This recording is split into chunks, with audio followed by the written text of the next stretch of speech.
Assalamualaikum student perniagaan semakmur 2021.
Baik, perniagaan tingkatan 5 ni kita ada dua tajuk saja.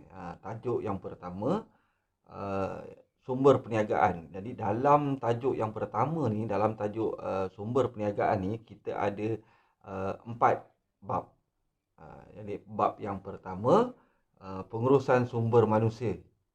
Yang kita akan belajar pada hari inilah bab yang pertama, iaitu pengurusan sumber manusia. Baik, sebelum cikgu meneruskan penerangan cikgu, jadi jangan lupa isikan dulu kehadiran dalam Google Form yang cikgu bagi dalam grup WhatsApp. Baik, untuk bab 1 ni, pengurusan sumber manusia, diharap nanti di akhir pengajaran nanti pelajar dapat menerangkan, menyatakan maksud pengurusan sumber manusia dan juga menghuraikan kepentingan sumber manusia. Baik, apa itu sumber manusia? Dalam konteks perniagaan, senang cakap, sumber manusia ni ialah pekerja dalam sesebuah perniagaan tu, dalam sesebuah organisasi. Jadi dia ialah pekerja. Tak kira pekerja bawahan ke, pekerja pertengahan ke, atasan ke, semua asalkan pekerja. Jadi itu makna yang mudahlah sumber manusia. Jadi apa pula pengurusan sumber manusia? Pengurusan sumber manusia ini juga dikenali sebagai insan, modal insan yang memfokuskan kepada keperluan tenaga kerja dan pengurusan dalam pembahagian kerja. Jadi agak panjang sikit lah maksudnya. Jadi kena hafal maksud pengurusan sumber manusia. Tapi kalau kita nak faham dengan mudah, sumber manusia itu ialah pekerja yang bekerja dalam sebuah perniagaan. Jadi pengurusan sumber manusia itu boleh juga kita kata dia sebagai bagaimana cara kita nak mengurus pekerja dalam sesebuah perniagaan, melalui dengan cara menguruslah pengurusan dan juga pembahagian tenaga kerja itu sendiri. Itu definisi mudah lah supaya kamu faham. Tapi bila kita menjawab periksa tu lainlah. Jadi bila jawab periksa tu, pengurusan sumber manusia ialah satu usaha pembangunan tenaga kerja dalam organisasi untuk menarik, membangun dan mengekalkan tenaga manusia yang berprestasi tinggi. Penting tu akhirnya kita hendak cuba menarik, membangun, mengekalkan tenaga kerja yang berprestasi tinggi. Apa kepentingan bila kita ada perniagaan, ada organisasi, ada pekerja yang berprestasi tinggi? Bila sesebuah organisasi tu, bila dia ada perniagaan yang pekerja yang berprestasi tinggi, secara tidak langsung produktiviti pekerja tu akan meningkat. Produktiviti pekerja akan meningkat, prestasi organisasi itu sendiri akan turut meningkat apabila produktiviti meningkat, dan akhirnya matlamat yang telah ditetapkan oleh organisasi itu akan dicapai, akan dapat dicapai. Jadi penting. Jadi nanti bila kamu melangkah ke alam pekerjaan, jadi pekerja yang berprestasi tinggi. Baik, yang seterusnya, apa kepentingan pengurusan sumber manusia ni? Okey, dia ada 6 kepentingan kamu boleh rujuk buku teks dia ada 6 kepentingan. Jadi kepentingan dia yang pertama, sumber manusia sentiasa mencukupi. Jadi kena urus sumber manusia tu dengan sebaik-baiknya ambil pekerja berdasarkan kemampuan kita kemampuan organisasi tu menampung pekerja. Nak pekerja seramai mana kan? Tak boleh kurang. Uh,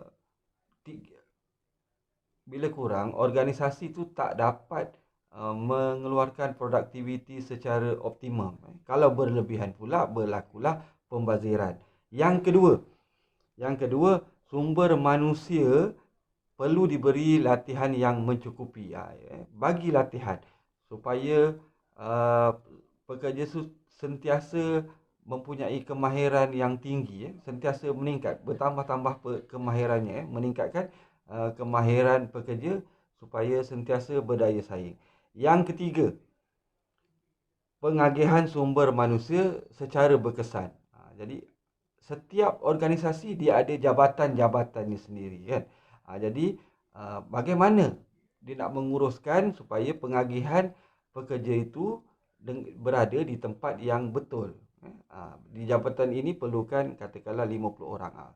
50 orang, jangan kurang, jangan lebih. Cuba capai target itulah. Jadi supaya bagaimana dia nak mengagihkan pekerja sumber manusia secara berkesan.